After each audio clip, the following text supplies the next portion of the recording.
Did I block you off? No, you're So I'd fine. like to welcome everybody to the Rocky Ford Museum. Tonight we've got a very unique speaker. She's a great-great-granddaughter of George Washington Swink, who is one of the first founders of Rocky Ford. She wrote a book about Rocky Ford, and she's going to talk about that. She's going to sell some books. She's going to sign some books. And let's welcome B.J. Swink. Thank you. It's a pleasure to be with you today. And I spoke to the high school earlier this afternoon, and one of the high school history classes, and they didn't know anything. So I'm rather humbled tonight, because I know people in here will know far more than I know about the history of Rocky Ford. But I've tried to put it down here. So anyway, I'm going to start with, who am I? Bonnie Swink was my maiden name, Moore is my married name, and I'm from Monrovia, California. And as you are known for watermelons here, Monrovia, we are known for bears. This guy came in our backyard a couple months ago, and they're there constantly. But these California bears are a little different. They like the avocados and the jacuzzis. And so if you leave them alone, they leave you alone. So, but the heroes of the day were my two buddies here. This is Harper and Gracie. They chased it out of the backyard. Little clue that all he had to do was take one swipe and they would have been history, but they didn't know that, and he didn't know that. Okay, so that's the end of that intro. Now let me go to the real presentation. And let me get to the right one. Okay. I'm learning all these things here. Okay. So, why write a book about Rocky Ford? I've grown up in Southern California, but today is a very special day for me. 100 years ago today, my dad was born here in Rocky Ford. So having it this day is very special to me. He lived here until he was about 3, and his father lived here obviously much longer. People always ask, who am I related to? Of the George Swink family, you've got the whole crew here. George, Maddie, and Mary, and then Lorenzo, Alonzo, Louis, Clementine, or did I mix them up? William, Minnie Mae, and Eddie was the one who was my great-grandfather, and then Schuler is the youngest. So Eddie was the one that we're related to. In writing this book, I have used, some of you know I've been writing you and saying, what information can you get? Can you find anything about this? I have used all the historical information I have been able to find. Books I have been able to find, also newspaper articles. There are newspaper articles back from the 1870s that had some great stories in them. And we've been able to, I use those to try to put together. Obviously, when you're writing historical fiction, I don't know what they said. I don't know a lot of the little details. So those I've kind of come up with my own. Because I wanted these people to come alive. Not just to be historical, but for people to come alive. So here is good old George Washington Swink and his wife Mary, with all 11 children they had. Every 2 years, like clockwork, when they had a kid. That's your great-great-grandpa. And that's my great-great-grandpa. Awesome. And she actually traveled out here when she was about 6 months pregnant with Maddie, if you can imagine, coming out in 1874.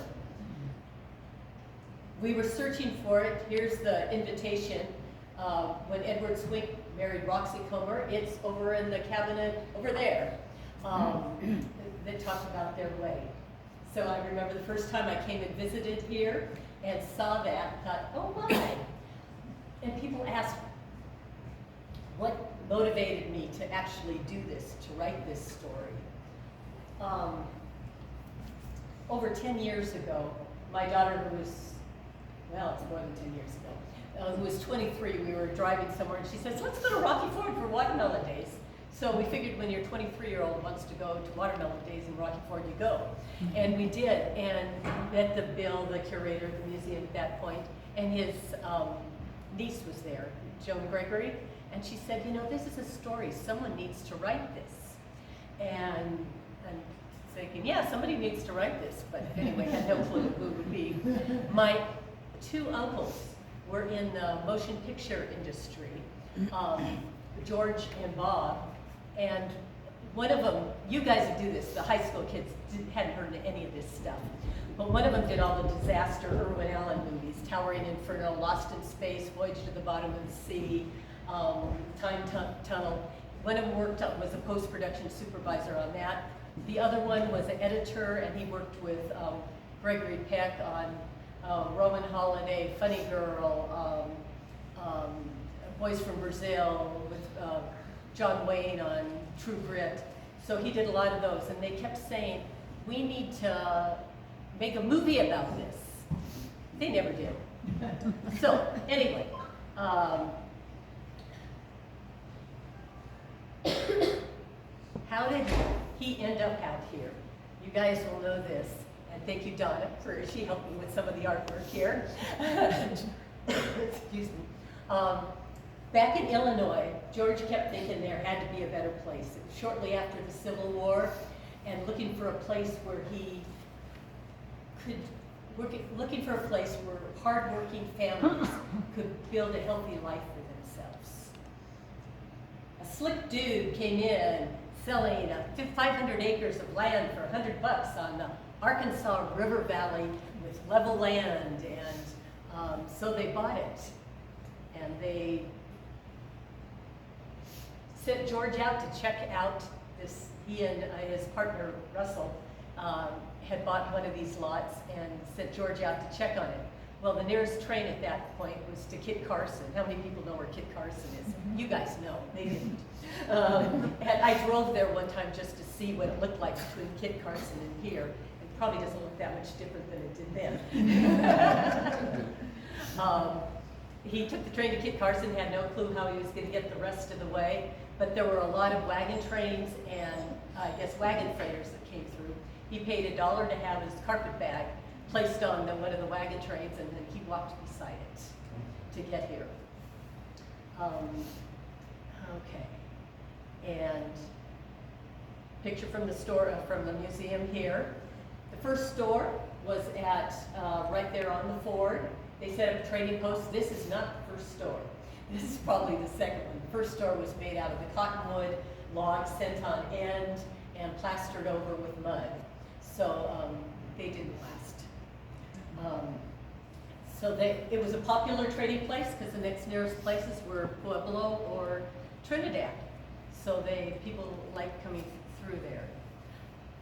Okay, so I had a lot of information on George, but some of the other characters I only had little bits and pieces on, and they were the fun ones to work with, to try to create something. So one of them that I had fun with that I got over there was Andy Nichols, Andrew Nichols, and you'll find Nichols spelled two different ways, one with the E and one without it. As time went on, they seemed to drop the E.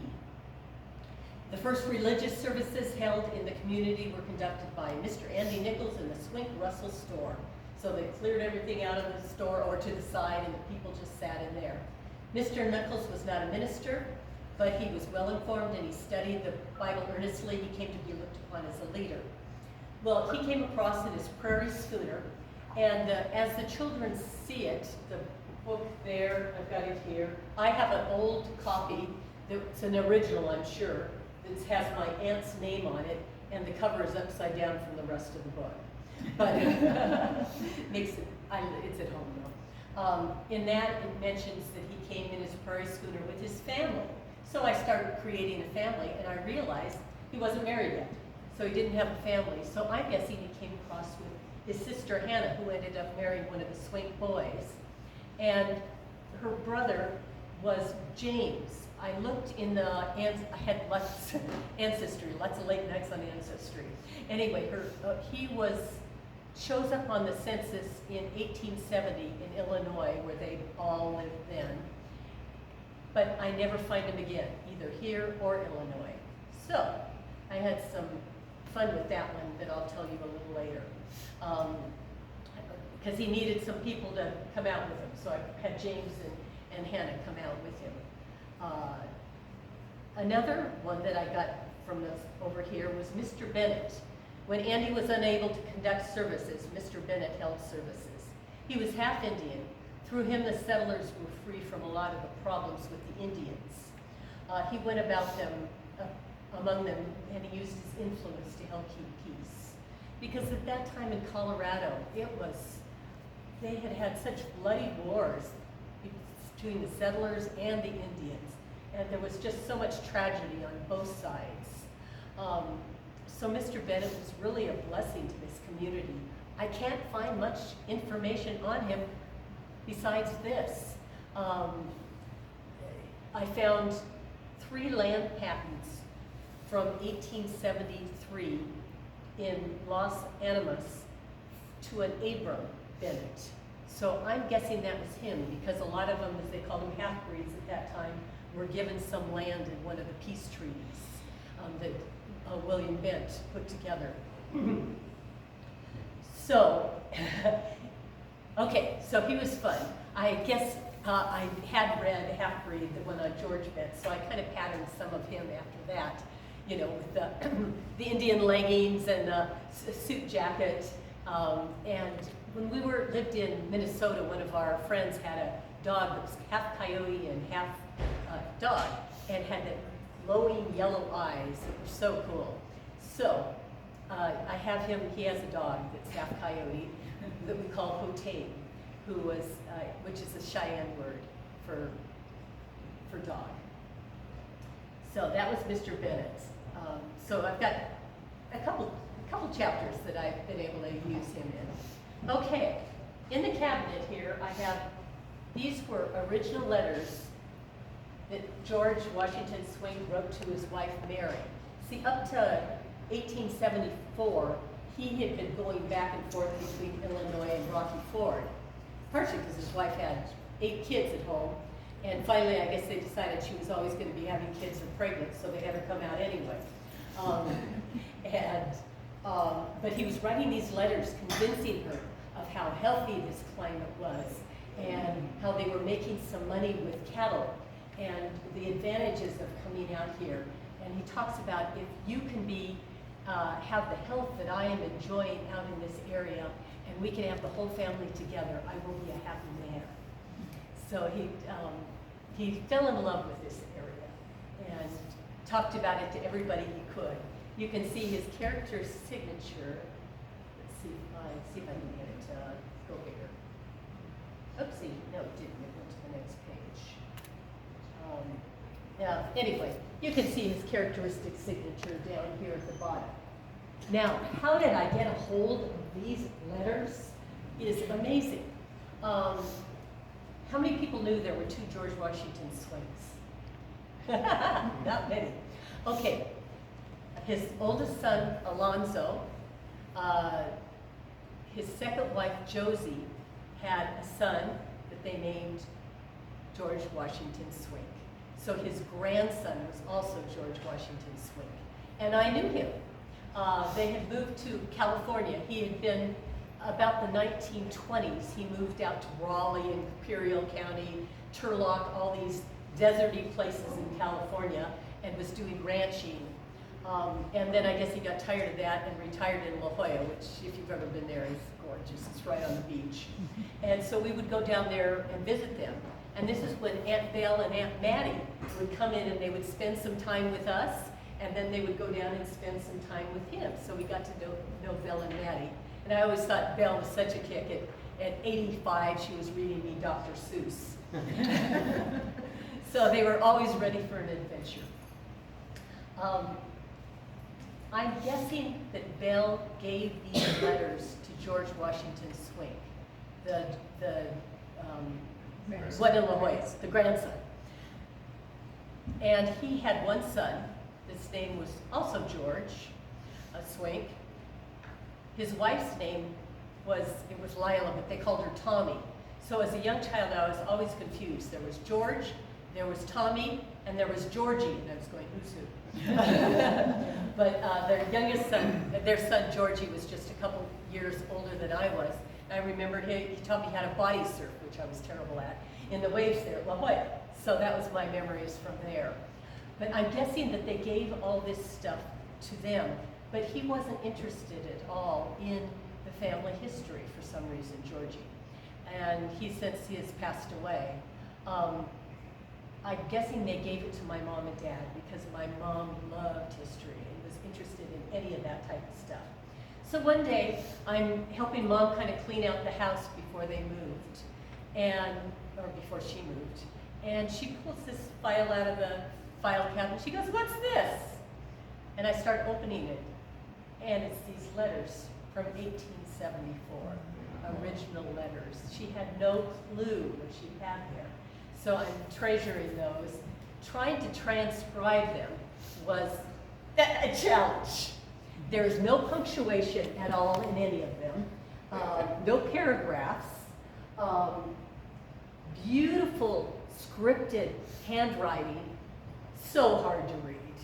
In one line in this, he says, "Well, Mary, I won't write you anymore because I don't want to bother your head trying to read what I have, so I'll write when I have something more interesting." And he was right. You had to bother your head to try to read his writing. But it was beautifully done. So Mary decided to come out, and this is also from the museum here. This is the picture of that Belle put together of what the village looked like at this point. Now, interesting to note, she's got south to the north and north to the south. So it really should be pointed this way. And you can see the present course of the river. This was in 1950. It's probably changed a few times since then, but is different. One of the areas that he homesteaded during the spring became an island. So 100 acres was an island, and some of his homestead was underwater. Up at the top of the one, number 10, was the graveyard. Then we come down here to 5. This is the hotel that Andy Nichols put together, and they called it a hotel. The boarding house, it was the frame, the cottonwood planks set on end with mud in between. It was pretty rustic. Number 6 is the blacksmith shop. I haven't talked about J.H. Swift was the blacksmith, and he came out fairly early with GW to the town. He was married to Mary Swink's sister. So when the two of them finally came out in '74, they had 12 kids between them. They cooked up like 12 chickens, 2 bins of bread, and came out on the train. Fortunately, the train came a little farther then at that point. It went to Kit Carson, then there was some rinkety-dink train that went down to Los Animas. And then from there, they were able to either take stagecoach or a wagon to Rocky Ford. Okay, going backwards across, there was a stage shop across the river here.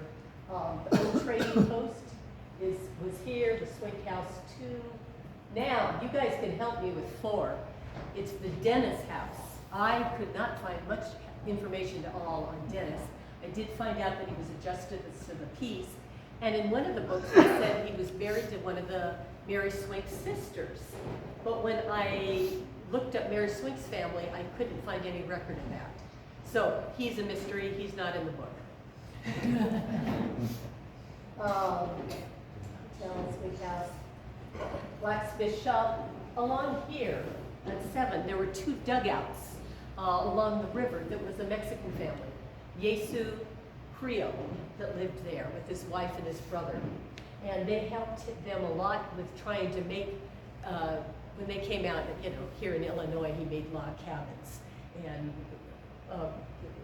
here, that wasn't a possibility, so he showed them a little how to make the adobe and how to do that. Any questions at this point? Okay. hold on. So Where was the crossing at? here's the ford right here.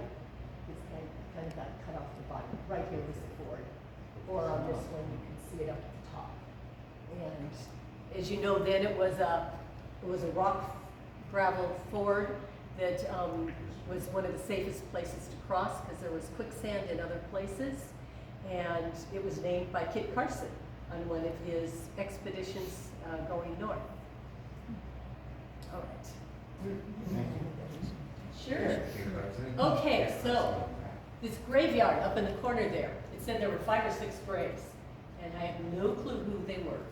I told you about Andy Nichols. This is Bubbles. A friend of mine sent me a picture of Bubbles the buffalo. Anyway, when I read, first people I got brave enough to read any of my story to was my grandkids. They were a fairly decent audience. They are 6 and 8. And I said, they read it and they go, okay, that's interesting. But you know what? You'd make it more interesting if you added some space aliens coming in and some monsters. Couldn't find it. Anyway, but I thought, well, the monster of the plains there was the buffalo. So Andy disappears sometime. And so I asked somebody else who'd help me a lot with the book, what do we do with Andy? And she says, drowned him in the river. And then with the suggestion of my grandsons, they said monsters. So James, Andy's brother, kind of disappears in the river between the quicksand and the buffalo and the river. So there's where I have no historical background there. We just had some fun, historical license. That's why it's called historical fiction. There are a few of those. Another creature that ran the plains there was the mustang, and the antelope and the buffalo, and there were lots of creatures that came along. Now, the creature that was not so welcome was the hoppers, as they called them, the Rocky Mountain locust. In 1874, 12 trillion hoppers covered the plains and devastated the crops, and you can see the range of how they covered the whole plains. The red area, which includes this area, was probably the most intense, and some of the areas didn't have much in it, so they were there, but they couldn't do too much damage. How many people have read Little House on the Prairie here? Yeah, I'm sure a few, because she talks about how the locust invasion there was the same one that invaded their house, and she talks about how after 3 days, they all stopped, turned, and started marching west. Well, I didn't have any information on that, but I thought that was fascinating. What you can see, what they did is they burrowed their larvae into the soil, so they were gone over the winter, and then they would come back in the spring with crawlers that would just crawl around, and then they start flying, and that's when the worst devastation would happen. With the crawlers, they were determined to get rid of, what do we do? They tried smoking them out. They tried what they called hopper dozers, which were a tractor with some sort of screen that forced the hoppers into this pan of oil where they would drown.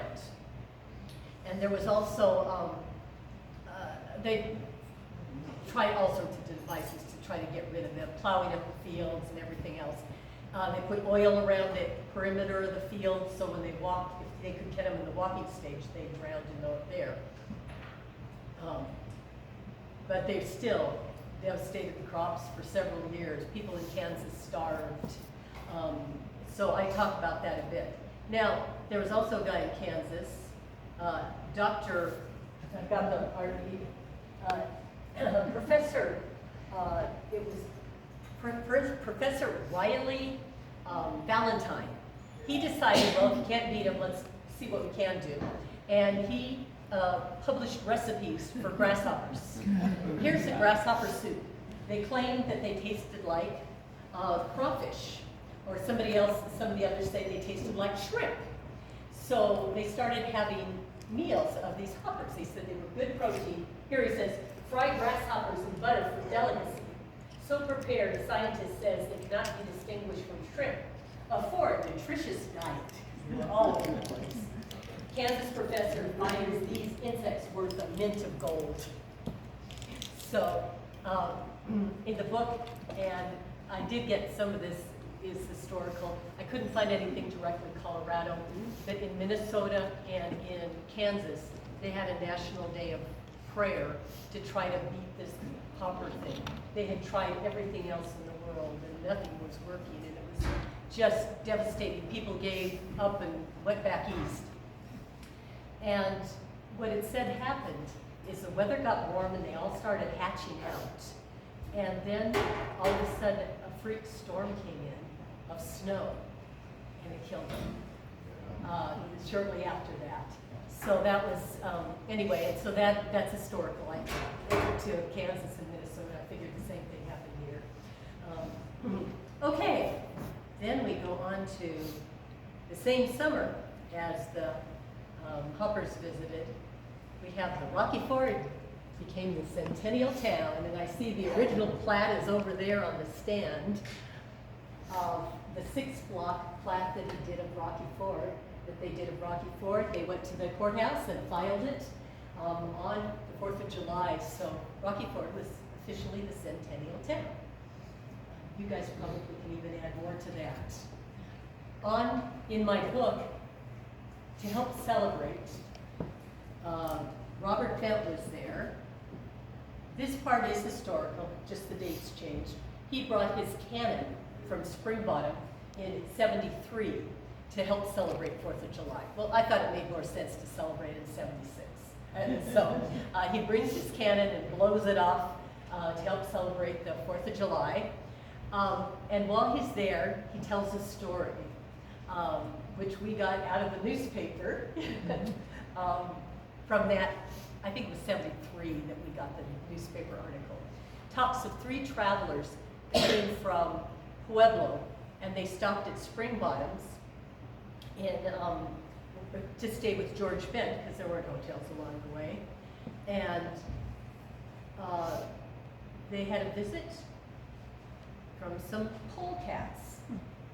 Now, they called them polecats, which actually I guess you find more in Asia and Europe than you do here.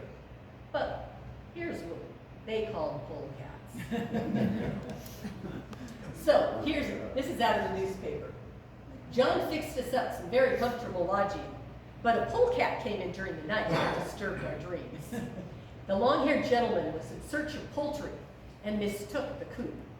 So we gave him battle with a 6-shooter, and he returned fire with something worse. He now sleeps in the valley. So that's actually a newspaper article. I couldn't improve on that. It was like, oh my, and there was no copyright on it, so we could use it. Another one of the things around that time that is the timber grant. And where's the timber grant now? You guys will know. Where is that? Fairgrounds. Yeah, Fairgrounds is the timber grant. So I pulled out the history of that. It was in 1876, George applied. You had to plant 40 acres of trees, and you got 160 acres. The whole idea of these timber grants was they thought they could change the climate of the Great Plains. They thought if they planted enough trees, it would bring more rain.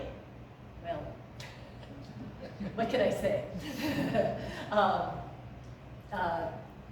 So in the book I have George, they're all questioning if it's going to change the climate. But he goes, but I could get 160 more acres of land. He was always looking for land. And at that time he had to plant 40 acres of trees. Later they revised it to 10. And 10 years later you had to prove that you had planted all these trees and they were still alive. And so in 1887, he received the first timber grant ever granted and signed by Congress, by President Cleveland signed it. So he got the first one in the whole United States. They're not too much longer after they figured it was a failed experiment and gave up. But that was, so your fairgrounds there was lovely. So in the book I had a little clip about, at that point, Lorenzo's kind of wooing Hannah Swift, who they ended up later getting married. No, it wasn't Swift. Hannah Nichols, gotta get the names right. And so they're teasing him and said, well, wouldn't you rather court her under a nice grove of trees or next to a cactus? So even though they doubted if it would do anything, they liked the trees. And then books talk about how some of the women came to the plains here and just cried when they looked at nothing, just flat space with nothing, after they'd come from these lush places. Well, the next place you will know more about than I do. The little schoolhouse was originally built in 1877, out of the place where it is now, and this is what it looks like now. It didn't look like that then. It was adobe. It's 15 by 15, could accommodate 5 students. Each desk could accommodate 5 students, and it had 4 rows, so 20 students. And they learned their reading, writing, and ciphering. And it showed the books that they had there, talked about there. It was the only school for a long distance around. It was like 100 miles, wasn't it, in certain places. There was, this was the only school. Up to them, before that I was kidding, it was homeschooling that they had to do before that. But it's interesting, because George Washington Swink himself had very little schooling, but that didn't stop him. He kept doing it. And the story I was always told when I was young, Maddie told it to me, in fact, was that George Washington Swink and Abe Lincoln were friends. They knew each other. And when they wanted to play ball in Springfield, or wherever they were, in Illinois, he always was too busy reading a book under a tree. So we looked it up. They're 30 years difference in age, so they may have gone to the same school, but it wasn't at the same time. So there. The first, and then the next year was Watermelon Day. What? Yeah. The very first Watermelon Day, which was he had finally, after all the plagues, after all the grasshoppers, the drought, there was one year that the drought was so bad. This was shortly after the grasshoppers, or during the grasshoppers, that people had to go dig in the river to get water just for their basic needs, to dig down to get it. So it was, so they had drought, grasshoppers, a myriad of other things that they were facing as problems. So he finally got this bumper crop of watermelons, and he said, I want to share my bountiful crop with my neighbors. And so he invited all the neighbors to Watermelon Days, and they had a caboose come in from La Junta with 25 people. He put the grain door down on the outside the store, which is now up by the railroad, and he cut all the watermelons himself and served everybody. And as you know, that tradition has continued for years to this day. And I do remember when I was 10 years old, Belle and Maddie invited us to come to Watermelon Days. And I came out with my grandfather and my aunt, and we actually rode in the parade that year with Maddie and Belle, and sit next to a bunch of watermelons. And I didn't quite understand everything at that point. And that was the first rodeo I ever saw, was at the fairgrounds later. So that a special place in my heart because of that. Something I mentioned with high schoolers, I said, why do we want to learn about history? Why is it important? There's so much we learn as these people hit all this adversity and things that most people would say, I quit. But he had a vision and he kept going. When something went wrong, he figured out a way to make it work. That's life. When you're going to hit adversity, and we need to just figure out how to get things to go. My adversity, I can tell you about that. That was with a publisher that was supposed to have had a book ready for today, and he didn't. or it wasn't ready. So Monday and Tuesday, I went down to the local printer, and I was able to run off 10 copies of this. It's, the real one will be 6 by 9. It'll be bound the regular way. It'll look like a regular book. It can be ordered, it'll be able to be ordered from Amazon or from me directly, available in hardcover and softcover. I have 10 of these, well, less than that, but I have some of these for sale tonight. The advantage of this one is that the print's bigger. So it's a little bit bigger print, so they're $20 if anyone wants that. The other thing is I have a list here. Sign this if you're interested in a copy. I will notify you as soon as the copies are ready, and you can then you can order either from Amazon or directly from me if you want them autographed. Or I've talked with Rob, and we'll send some here to the museum too. But I need to know, I've got a check place on there for museum. If you want to pick it up in the museum, check there so I know how many to send to you. So let me open it up at this point. Are there some questions, things I mixed up, or things that you can inform me on, or questions you have that I didn't explain? Yeah. Well, the schoolhouse was the first one in the city, because there had been schools around the area. And I think Jeanette knows a lot about that.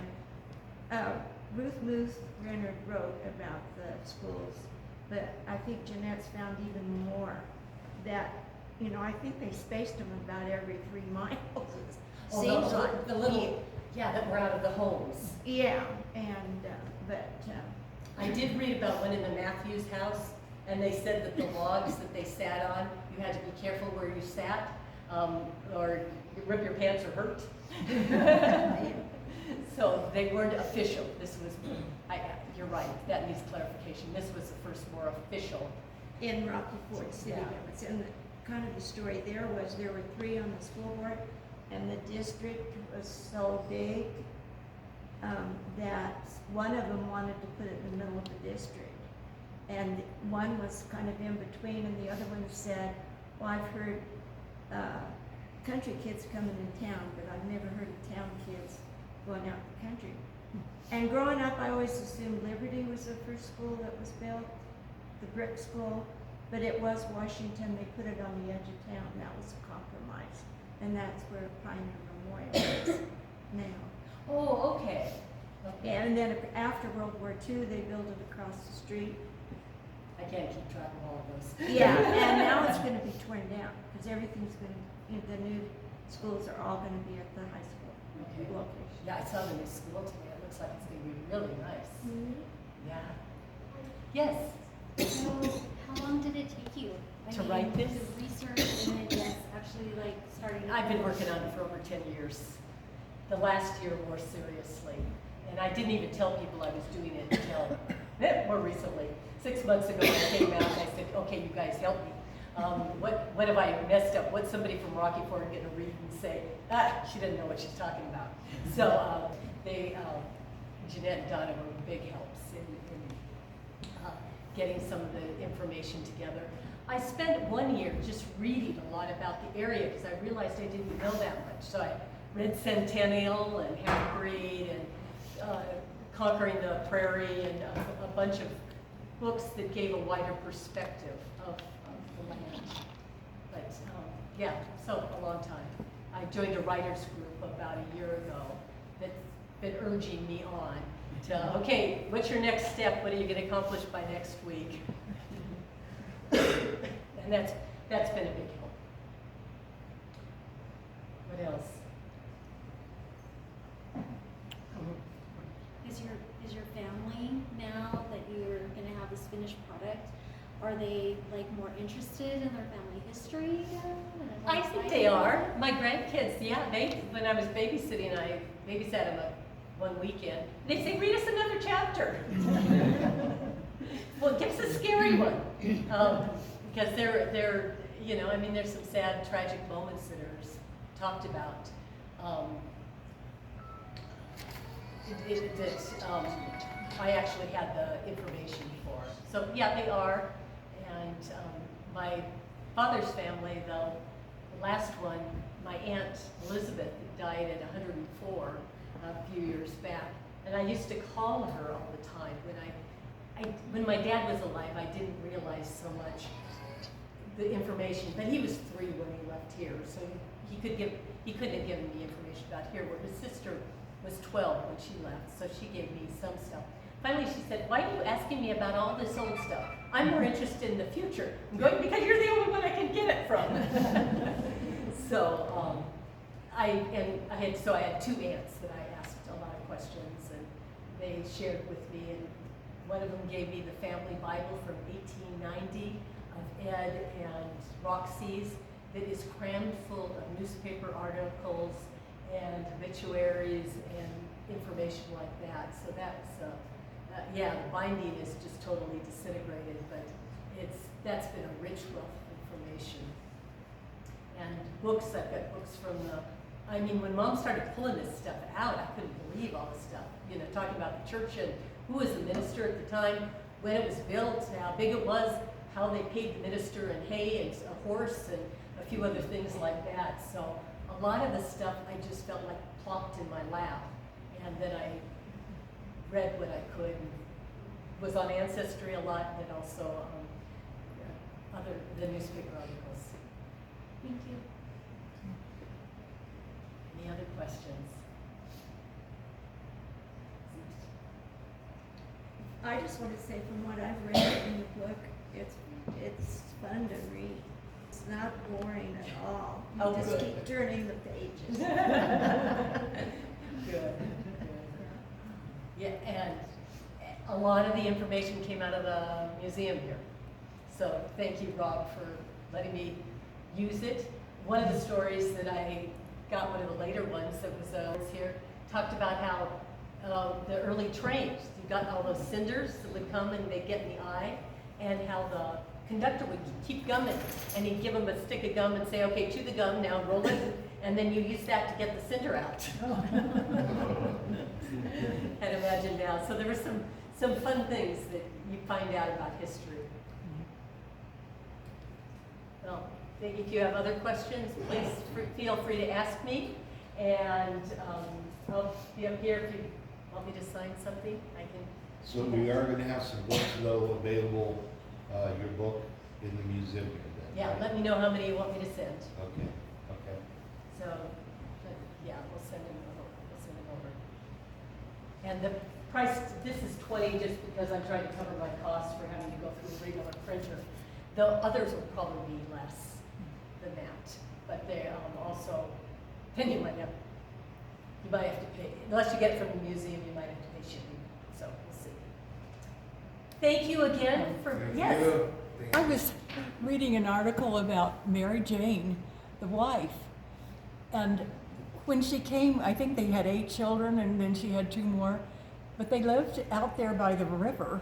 They got their drinking water from the river, and she took care of all those kids. She cooked 3 meals a day. She had boarders, and she offered to do sewing for them. And they had no running water. They had to get their logs for the fire if they cooked anything, and no electricity. And I thought, what How did a they do woman.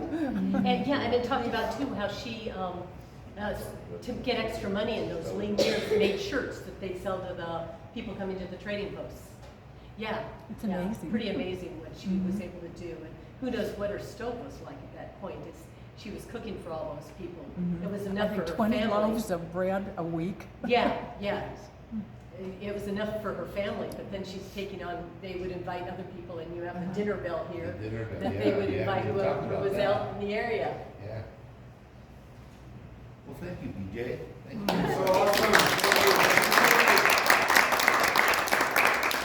Good to see so many people here. So it was a nice turnout, and